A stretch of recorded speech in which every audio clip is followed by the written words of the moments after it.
Hey guys, Bear here, as always with Brad, out on the boat. We're doing something today that we say we're always going to do, but then we never do.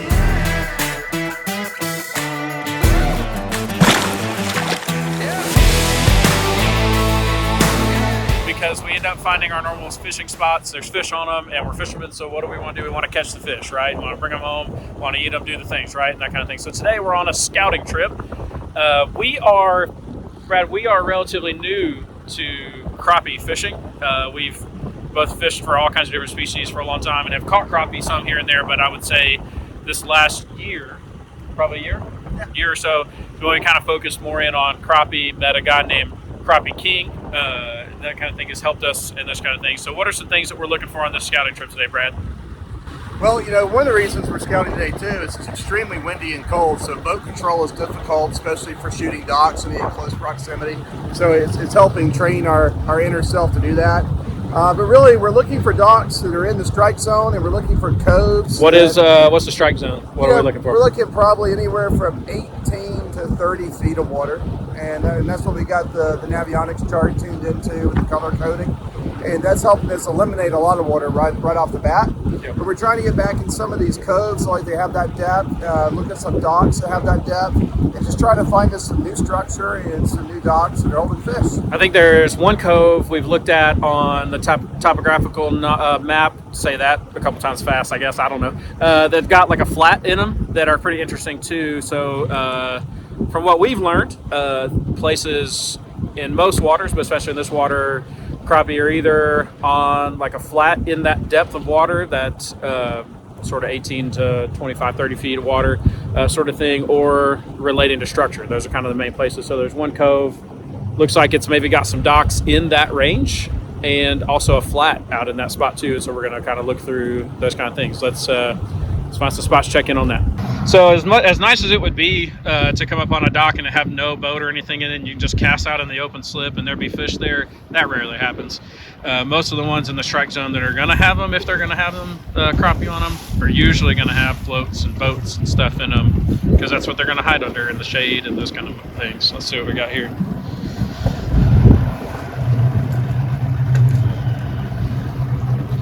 So maybe some bait down there on that structure, but no crappie. Yeah, pretty much a ghost town. And it's interesting, if that's bait, here we're looking 20 to 25 feet, so a little deeper out here. There's a whole series of docks that are potentially in the strike zone here, so we're just going to kind of run through, see what we can see on these guys. Nothing on the first one. You see, we're still in 22 feet of water despite being really close to the shore there. Yeah. I'm hanging a little far off to see it goes in and comes out. We've had a lot of wind gusts. Normally I'd like to be a lot closer. The wind is it's quite strong today at times. Especially on the old flat bottom skiff. That nice little murk hanging out the back of that.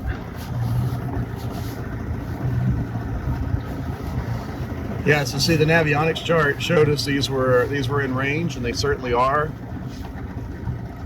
And you see there's just nothing there, nothing on the down imaging either. Ghost towns. Somebody else out here on the cold water today? Yeah. Good for them. So right here, this marina we just ran across, see the orange there's that strike zone. There, it looks like one on the left. There's like almost fully the whole way in strike zone. But there's some other spots we're just going to run up and down each side of these and see what we can see. The Canadians. Never around when you have a shotgun. Alright, coming down this marina. Let's see what we got here. This is not the one that the whole thing's in the strike zone, so I would guess the first part back. Whoa! There they are. Yep, look at there. Alright, so we'll throw a waypoint on that. Here, fishy. I'm a little far off because we got a lot of motors hanging out. Yeah, you get these motors out here, you gotta be careful. I would guess this first part we wouldn't see much, but we're pretty close here. We should see some if we're gonna see some. There they are right there. So that's the school, but they're in the middle of that walkway, and there's boats on both sides. Yep. It'd be really hard to legally get out there and catch those fish. Now, if you come out here during the day and maybe one of those boats is out on the lake, and you got an open shot, you might have the opportunity to, let's Yeah, get to that hole. and you might if you're really good at shooting, get down in between some of those pontoons and get back there to them some. But factor on those lifts always make it real challenging too. For sure. But as far as practical goes, not breaking the law is pretty practical. So you don't have to pay fines, go to jail, things like that. And so, And just be a responsible fisherman. Yep, being respectful of people's property and this kind of thing. So that's what Brad a second ago was just saying. Like legally, to get to those fish, you got to wait for a boat to not be around and slip and stuff. Because if you're not a member of this marina or whatever it is, you're not supposed to be on their property on the docks or tying off to it, messing with their stuff. I mean, it's their property, not yours.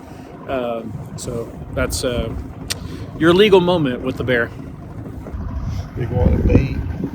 Yeah, there's some bait. Where there's bait, often there's other fish.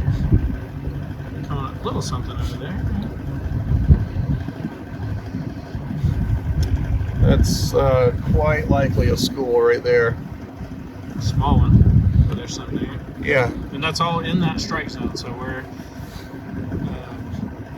these things are on the map, just that portion of the dock where we saw them there is right in that strike zone that we've got marked on our contour maps there. So it's helpful. It'd be helpful if I get closer. Whatever you think's best, Brad. Yeah. I think not hitting these big expensive motors is best. Yep. Practical thinking right there. If I'm going to buy a motor, I'd prefer it to be for myself, not somebody else. Some good fish right there. Yeah. And again, the difference between the side scan and active target is we see that, it looks like maybe 20 or 30 fish, but we may drop some sort of forward-facing sonar on that, and, it could be a whole school, 300 or 400 fish. I've seen that happen. But is it practical, Well, we know there's fish there. Oh, look, ton of fish there. Yep. And this is actually out in a deeper part, too. Now, what we don't know, because they're so far out there, we know the fish are over there, but we have no idea their depth. We have some clues. We saw the bait ball at 5 to 10 feet. And so, the bait's at 5 or 10 feet, maybe the fish are.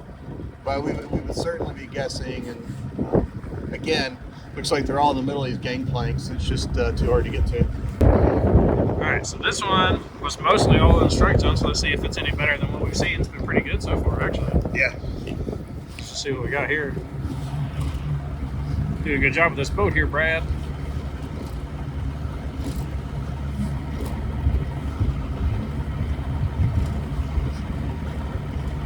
It's nice, we got the transducer set up so we get a nice clear image even at 4 or 5 miles an hour. Yeah, there's a whole school up there.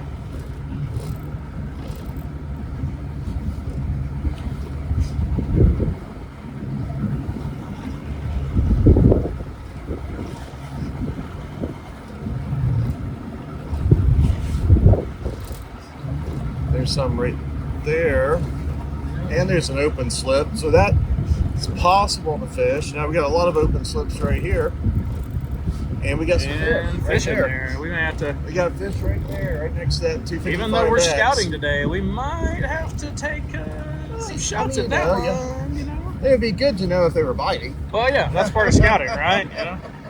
Are these fish catchable? That's the thing. Well, we threw for just a few minutes. We're on a kind of a tight timeline today. We had no strikes, which would be expected in mid-afternoon, high sun like it is. But hey, you see a school of fish, you gotta drop a hook in there, see if you can't get one.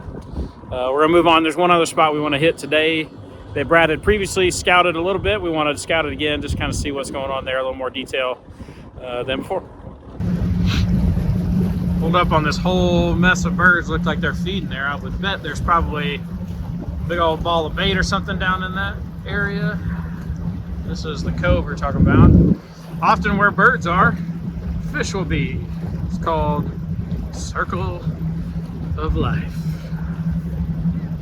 There's definitely a spot. There's not much here right now, but that doesn't mean there won't ever be. It's just a spot we'll keep checking because it's definitely in the strike zone. It's got all the right things, like a point, obviously some bait with those fish, those birds coming around and stuff. And so this is going to be a spot we'll come back to multiple times. Bait down deep. Yeah. Some structure off to the right hand side. If not for crappie, maybe catfish or maybe striper, depending on the season. Come up in here, probably a good spot to hold up, I would guess. Yeah, this might be a good spot to noodle. Yeah. Actually, I should say jugfish. Not we use noodles as our jugs, but I'm not sticking my hand in some hole. I don't know what's in there. I get people do it. Hats off to you, but I'm not one of them. Yeah, see, I grew up in the swamp of Mississippi, and I know people who do that noodling, and I have jumped on an alligator, but I will not stick my hand in a blind hole in the water. You jumped on an alligator. I have jumped on an alligator, but I could see it the whole time. Now, he was 6-8 feet, so I mean, he was not big guy, but he could take a foot off. Is that why they call you Bear and not Brains? I was also only like 10 years old at the time, so. Not sure if that's better or worse. Thanks, Grandpa. We're here at one of our regular haunts. Just we were close by. Figure we would scan, see what's going on. We got just a few minutes before we got to get off the water and see what's going on. You can see here the dock. You got the strike zone goes through there, and then a little bit of deeper water. So it's definitely one that often holds fish. Yeah, back in that cove, there's some structure that often holds them too. Right now it's a little shallow, and so you get snagged a lot, but it definitely holds them back there.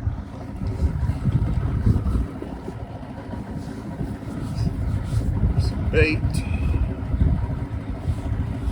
Let's see if there they are right there. So you got a whole school of crappie right there. Man. Yeah, it's just going through the whole dock. Yeesh. Yeah, we're fishing this. Let's get at her. All right, well, once again, we fished on a school here. We got a couple nibbles. One spot, actually more than nibbles, good hits, but no takes. And after that, it was not any activity at all. And a couple of what we thought would be the good spots. And as Brad, what your cue is, what? If only we had. If only we had some sort of forward-facing sonar. We know exactly where they were. And exactly. And we could see our lure going through them and still not catching. I mean, again, this time of day, the sun high in the sky, the barometric pressure is high right now, things like that. It makes sense that they're not super active and this kind of things, even if they're schooled up here and this kind of things. Well, I think pretty successful scouting trip today. We got that one marina. Yeah, got found some new lots spots. of spots there. Some other spots we'll keep checking as the seasons change and the water levels adjust and stuff for sure. You know, honestly, even this dock, this is one I've been to a couple of times and haven't seen as many fish on it, or they've been in spots where aren't easy to catch. Yep. And right now we're seeing that there's more fish and there are some slots we can fish. So probably come back early morning, be a really good shot here, especially if barometric pressure maybe level out a little bit and this cold front come through. Yep. Cool. All right. See you next time.